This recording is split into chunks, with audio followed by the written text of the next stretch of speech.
자, 이제 마지막 순서입니다. 질의응답 시간입니다. 자유로운 질의응답을 해주시면 되고요. 먼저 곱게 편지에다가 적어주신 그런 질문부터 들어가겠습니다. 이거는 이 선생님들한테 전혀 미리 보여드리질 않았어요. 그래서 어떤 답변이 나올지 전혀 모르는 부분입니다.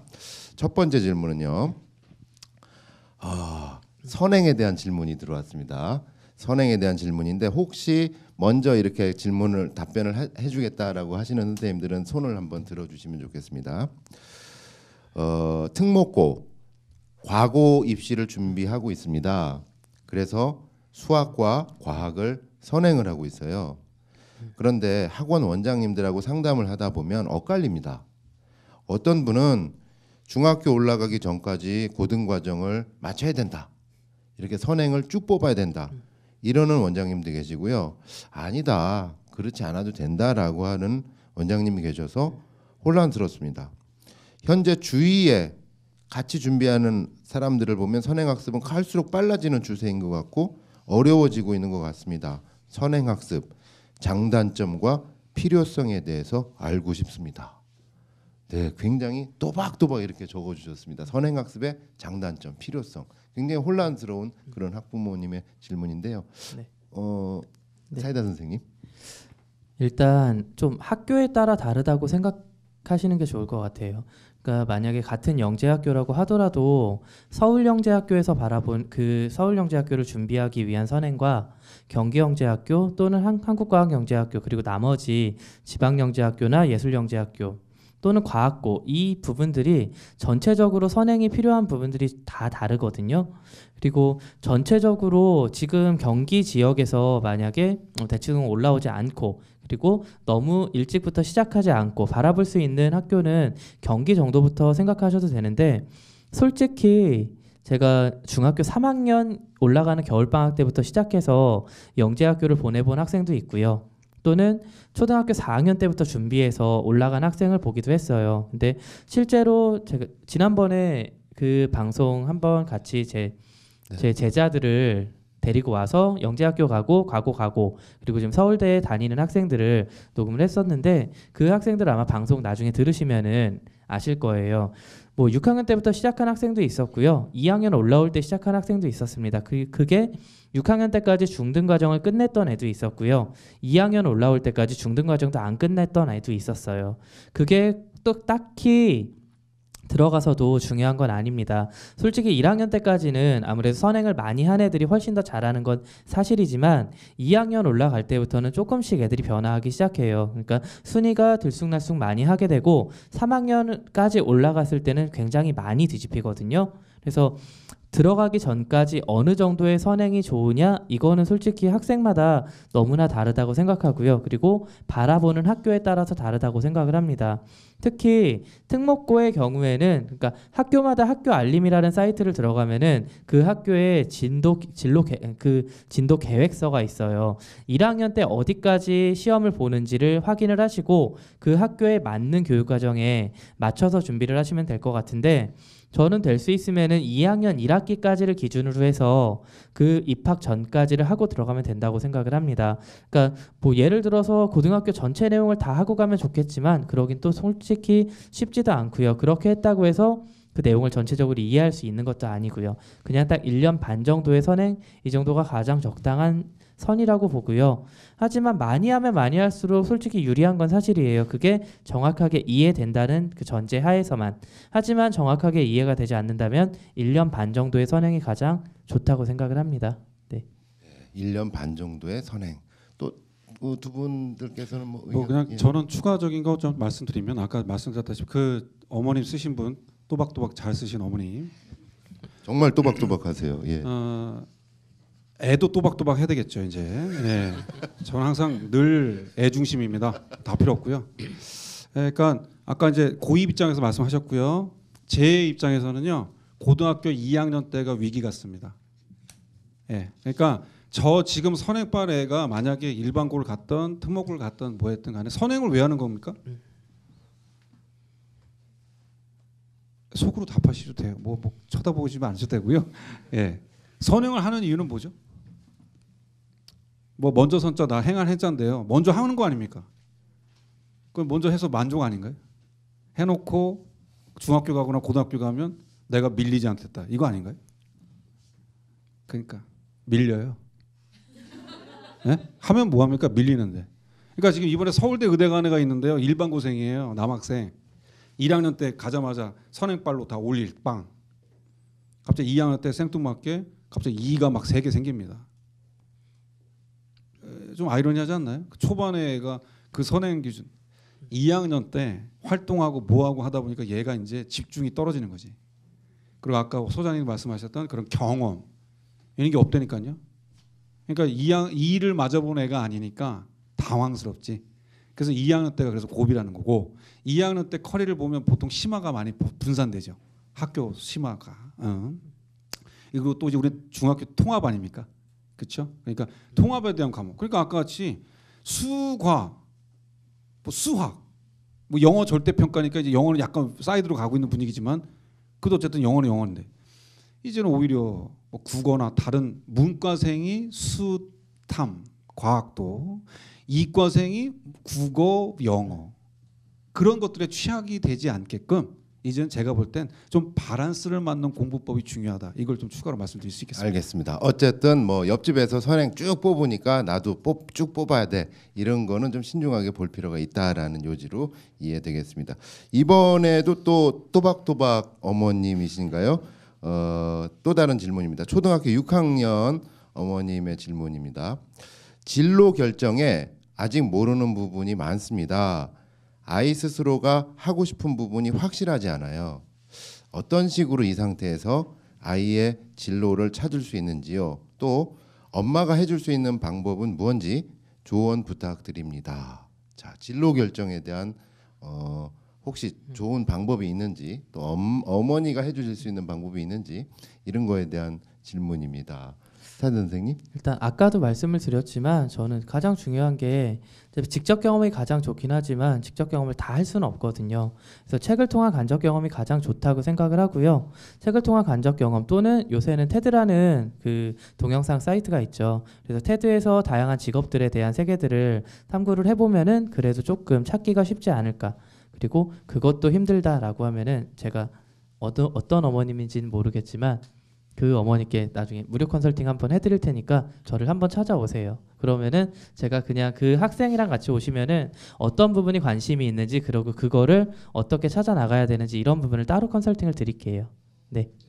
편지 한 장으로 벌써 많은 부분이 결정이 되는군요. 이런 부분이 있잖아요. 넌 꿈이 뭐니? 아직 몰라요. 이런 부분 확실하지 않아요. 이럴 때가 좀 답답하잖아요. 그렇다고 꿈이 본인이 없는데 넌 가져야 돼 이렇게 할 수도 없는 거고 또 꿈이 다른 경우도 있겠지만 그거보다도 나 꿈이 뭔지 몰라 확실하지 않아. 그게 왜 중요해? 이럴 때 부모님들은 어떻게 하면 좋을까요? 일단은 부모님 입장에서는 저는 솔직히 크게 많이 할 수 있는 부분이 솔직히 많지 않다고 생각을 해요. 없으면 없는 대로. 네, 그냥 솔직히 그렇게 크지 않다고 생각을 하는데 그냥 학생하고 여러 군데를 자주 다니시면서 저는 학생을 많이 관찰하라고 말씀드리고 싶어요. 제가 지금 3학년 학생들이 와서 이제 자소서를 같이 하고 있는 학생들 이야기를 해보면은 어머님들이나 아버님들한테 어렸을 때부터 학생이 가장 많이 했던 이야기가 무엇인가요? 라고 물어보거든요. 잘 대답을 못 하세요. 그만큼 그냥 본인들 생각에 아이를 맞추려고 했지 아이의 생각이 무엇인지 솔직히 많이 안 들어봤다고 생각하거든요. 근데 정말 그런 대답이 잘 나오시는 분들이 계세요. 그런 어머님일수록 학생도 자기 꿈이 분명하게 잡혀 있거든요. 그러니까 평소에 얘가 뭘 좋아하고 어떤 얘기들을 많이 하는지 뭐 학원을 갔다 오건 학교에 갔다 오건 오늘 무엇을 보고 어떤 걸 했어라는 거를 귀담아 들으시는 게 저는 아이의 장래 결정하는 데 되게 많이 도움이 된다고 생각해요. 그래서 학생이 어떤 얘기를 하는지 저는 많이 듣고 그 부분에 대해서 자료를 아니면 신문 기사를 좀 찾아서 학생한테 전달해 주는 게 그게 정말 좋은 부모님의 역할이라고 생각을 합니다. 알겠습니다. 이혜웅 소장님, 그 아이가 꿈이 확실치 않아요라는 부분인데 이제 혹시 코멘트 한번 부탁드리겠습니다. 네, 저도 꿈이 확실치 않습니다. 그 엄마들이 생각하는 꿈은 너무 확실해서 그래요. 사실 사람이 살다 보면 이렇게 할 수도 있고 저렇게 할 수도 있는데 너무 자기도 못한 정답을 아이가 찾길 바라는 것 같은데 실제로 뭐 독일 같은데 뭐 3년씩 중학교 때 체험해 보면서 경험해 보지 않는 이상 한국 애들이 그런 걸 하기는 어렵다고 봅니다. 그래서 대학들도 진로 희망 이런 거를 요즘은 그렇게 중시하지는 않습니다. 초기엔 되게 중시했는데 그러니까 이제 옛날에 뭐 의대 공대 이렇게 쓰면 되게 안 좋게 봤거든요. 의대 갈래다 실력이 없어서 공대 왔나 보다. 요즘은 그렇게 생각하지 않습니다. 그리고 애들은 당연히 6개월에 한 번씩 바뀌는 게 정상이야. 오히려 계속 간 애들 위험합니다. 초등학교 때부터 의사인데 고3까지 의사야. 정신세계에 뭔가 이상이 있을 수 있어. 있을 수 있습니다. 그러니까 엄마의 역할은 그런 것 같아요. 많은 걸 접하게 해주고 기다려야 됩니다. 그걸 물어본다고 물어보지 마시고 기다리시고 그리고 마지막 비법 하나를 말씀드리면 수학 공부 시간만큼 진로 탐색 시간을 주시면 돼요. 간단한 결론으로 대신하겠습니다. 알겠습니다. 대치동 착한 선생님. 예, 그 책을 통해서나 다른 경험들 말씀 많이 해주셔서 저는 직접 경험을 조금 더 강조를 한번 드리겠습니다. 그 전년도 방송을 하면서 제가 상당히 좀 강조했었던 부분인데요. 아버님이나 어머님의 친구분과 만나는 자리에 아이를 반드시 데리고 갈 것을 권유해드립니다. 그래서 아버님 친구분의 직업군이 전부 다 회사 직원 친구분 동료가 아니라고 하면은 다양한 직업군이 있겠죠. 그래서 가급적이면은 그 직업과 관련되어진 이야기가 조금 오고 가면 상당히 좋을 것 같습니다. 자연스럽게 자녀분들이 직접 경험들을 많이 할 수 있습니다. 할 수 있다라면은 아버님 친구분의 사무실, 현장 이런 곳까지 찾아갈 수 있으면 더 좋을 것 같습니다. 아이들의 꿈이 상당히 어렸을 때 많이 노출되어졌던 직업 또는 인상적인 어떤 직업 자체로 쫓아가는 경우가 상당히 많이 있잖아요. 그렇기 때문에 우리 아이들이 어머님이나 아버님의 다양한 모임에 동석하고 같이 그것을 통해서 간접적으로라도 참여 그 경험을 해보는 것이 무엇보다도 좀 중요하다라고 말씀드립니다. 네, 알겠습니다. 자, 이번에는 중학교 2학년 학생 혹은 어머님의 질문이군요. 아이가 화성고등학교나 자사고등학교를 가겠다라는 꿈을 가질 수 있게 부모의 영향이 얼마나 중요한지 아이들한테 잘 얘기해주고 싶은데 방법을 잘 몰라요. 그러니까 이 아이가 좀 이렇게 그 자사고나 뭐 이런 쪽으로 좀 준비를 많이 해야 되는 이런 거에 갔으면 좋겠는데 잘 의향이 없나 봐요. 그럴 때 부모님은 어떻게 얘기를 해줄까 방법을 잘 모른다라고 하셨는데, 야 이럴 때 참 애매한 어려운 질문입니다. 예. 아 그러니까 지금 말씀은 네, 박하선 선생님. 엄마는 보내고 싶은데 아이는 싫다는 거예요? 그 말인가요? 그런 것 같은데요. 아이는 그죠? 좀 소극적. 보내지 마세요 그럼. 그게 무슨 그게 뭐하는 플레이? 그러니까 사실 제일 위험한 짓은 애가 하는 거 싫은 거 하지 마. 그거를 물론 뭐 공부하기 싫어 이런 걸 내놓을 순 없죠. 근데 학교 선택이면 걔는 이미 벌써 자기 친구끼리 입 맞췄거든. 근데 거기다 대고 뭐 지원해라, 선지원해라, 뭐 전기고 넣어라 이렇게 넣어라. 물론 엄마의 마음은 그만큼 이 학교가 더 메리트 있고 또 구별되고 또 애들하고의 또 어떻게 보면 또 흩어질 수도 있죠. 그래서 중학교 때 모습을 고등학교 때 이어가지 말라는 엄마의 마음이 내포됐다고 전 해석됩니다. 그럼에도 불구하고 후유증이 더 클 거예요. 왜냐? 아시지 않습니까? 아무리 광역자사 떨어지는 광역자사에도 일반고보다 그래도 공부하겠다는 의지가 더 있는 건 자명하거든. 근데 그 진흙탕 싸움에 보냈는데 그럼 걔는 내신 까는 용으로 거기다 넣으면 걔는 대체 무슨 의욕으로 3학년을 버티겠습니까? 전 반대입니다. 아이가 원하지 않으면 하지 않는 게 좋다. 참 그 대치동 착한 선생님 올해 입시 같은 경우에 수시에서 자사고는 어땠습니까? 좀 농사가 어땠습니까? 자사고 농사요. 그 사실 수시에서 예. 뭐 전년과 뭐 비슷한 정도의 상황입니다. 예. 특별히 뭐 한 글자로 뭐 짧게 말씀드린다면 예년과 뭐 특별히 다름이 없다. 특별히 다름이 없다. 예. 알겠습니다. 자, 또 다른 질문인데요. 이공계 관련 직업 탐구를 하려면 어떤 방법이 좋을까요? 이공계 관련해 가지고 또 질문을 하시나 봐요. 이공계 관련해서 직업이 어떤 게 있는지 어떤 방법이 좋을까요? 라는 질문을 해주셨는데 저는 우선 짧게 말씀드릴 수 있는 게 저희 에듀챔프 합격해 계신 1월 25일 다음 공개 방송에 오시면 어느 정도 해결될 겁니다. 직업의 전문가를 그분은 IT 전문가, 빅데이터 전문가 모시거든요. 그래서 하고요. 선생님들.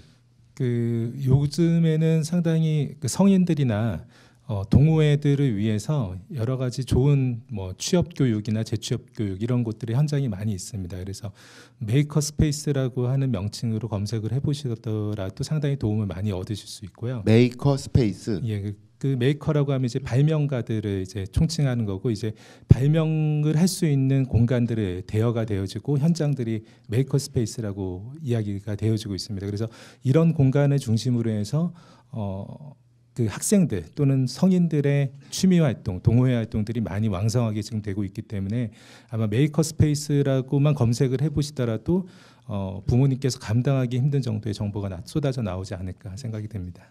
네, 알겠습니다. 실질적인 정보까지 감사드립니다. 혹시 중학생 차원에서 또 진로 검색, 이공계 진로 검색 할 수 있는 또 정보 있으신가요? 네, 알겠습니다. 자, 그러면은 보내주신 질문들은 다 끝났습니다. 혹시나 이 가시기 전에 이 질문은 꼭 해야겠다라고 하시는 분 계십니까? 우리 아버님도 이렇게 쑥 이렇게 와 계시네요. 따로 없으시면 오늘 방송은 여기서 마치도록 하겠습니다. 그래도 되겠습니까? 네. 자, 그러면은 지금까지 수고해주신 합격해신 선생님들께 각별히 감사드리고요. 또 긴 시간 경청해주신 저희 청취자 여러분께 진심으로 감사드립니다. 저희는 1월 25일 두 번째 공개 방송으로 뵙도록 하겠습니다. 고맙습니다. 감사합니다.